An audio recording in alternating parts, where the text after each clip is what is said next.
This is your math gal, Julie Harland. Please visit my website at yourmathgal.com, where all of my videos are organized by topic.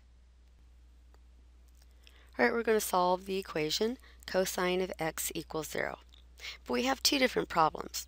The first one says to find all real numbers in the interval 0 to 2 pi. And the second one is to find all real numbers that satisfy that equation. All right, so first let's do the first one, all real numbers in 0 to 2 pi. Now there are two ways that at least I could think of to do this. You can look at a graph of y equals cosine of x and see where it crosses the x-axis, right? Because that's where the cosine is going to be 0.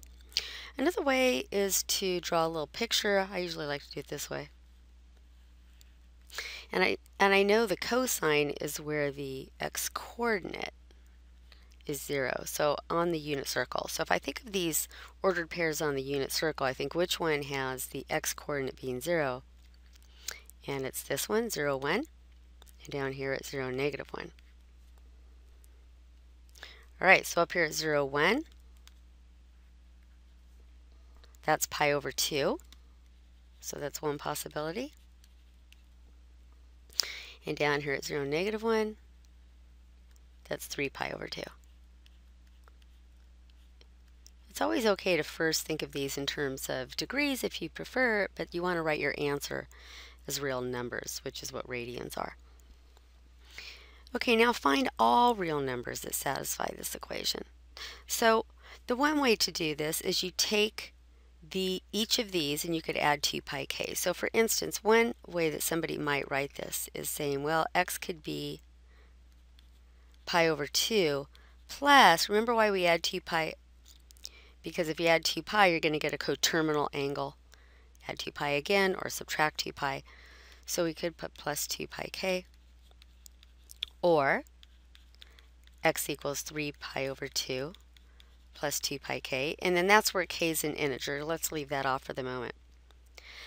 But we could consolidate this. If you notice that you've got between the two solutions here, it's exactly pi units away, then if you add pi to pi over 2, in other words, take pi over 2, and if you add pi, which I'm going to write as 2 pi over 2, I get 3 pi over 2. I get this other solution right here.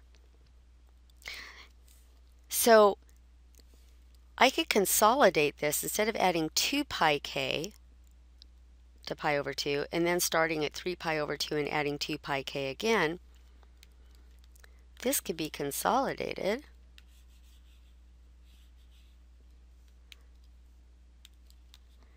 and just write pi k,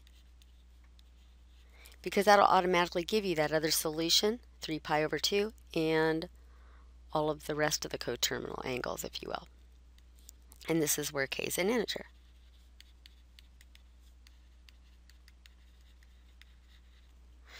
Now the other way I said you could do this is by drawing the graph of y equals cosine of x. So let's say you graph that. Look at the graph.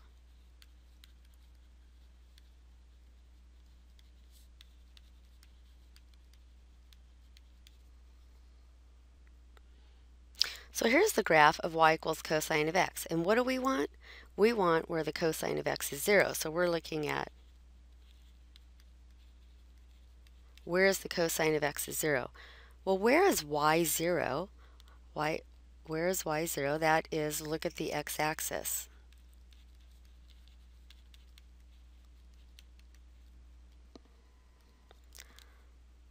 Where y equals 0. Okay? So where are the places that y is 0? Right here, right here, right here. So if I were to write all those solutions, notice I have pi over 2, 3 pi over 2, 5 pi over 2, etc. They're all pi units away from each other. So this is a distance of pi units in between here and here. I like the way that looks. From here to here, That's pi spaces. So we get a new solution every pi units, in other words. All right, so here is the consolidated answer, x such that x equals pi over 2 plus pi k, where k is an integer. That is going to satisfy that equation for all real numbers. And if we're only looking in the interval between 0 and 2 pi, we're only going to have pi over 2 and 3 pi over 2. This is your math gal, Julie Harland. Please visit my website at yourmathgal.com, where all of my videos are organized by topic.